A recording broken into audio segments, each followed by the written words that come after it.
Lolo Ferrari aurait eu 58 ans, le mercredi 9 février 2022. Ceux qui auraient souhaité lui rendre hommage au cimetière, en cette occasion, ne peuvent hélas rien faire. Elle est enterrée, dans le plus grand des secrets, sous une dalle qui n'indique pas son nom, le mystère de sa mort. Lolo Ferrari l'a emportée dans la tombe.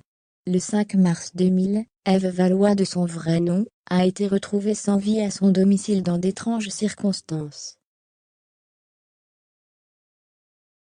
Vêtue d'une nuisette rose, des épingles dans les cheveux et des bleus sur les jambes, la jeune femme de 37 ans aurait succombé à un mélange d'antidépresseurs, d'antipsychotiques et d'anxiolytiques administrés par son époux, Éric Vigne.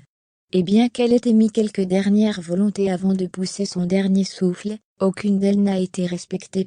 Lolo Ferrari avait été clair quant à son intention d'être incinérée. Mais l'enquête autour de sa mort a duré 7 ans, sans aboutir à une quelconque conclusion, et la justice s'était opposée à sa crémation. En lieu et place, la jeune femme a été enterrée dans la ville de Grasse.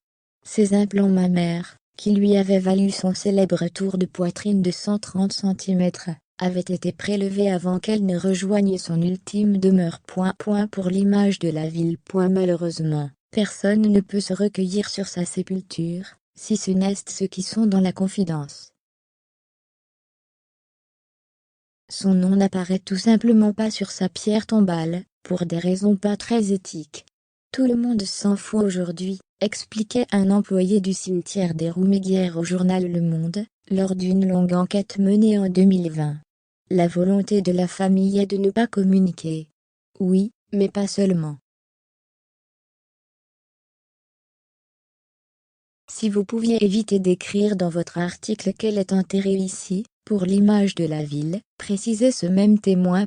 Lolo Ferrari repose sous une dalle qui ne comporte ni nom, ni date. Son corps gît au milieu de dizaines d'enfeux, ces tombeaux hors sol, typiques du sud de la France. Quant à l'incinération qu'elle avait demandée, difficile de savoir si elle aura lieu, malgré le fait que l'enquête soit clôturée depuis bien longtemps.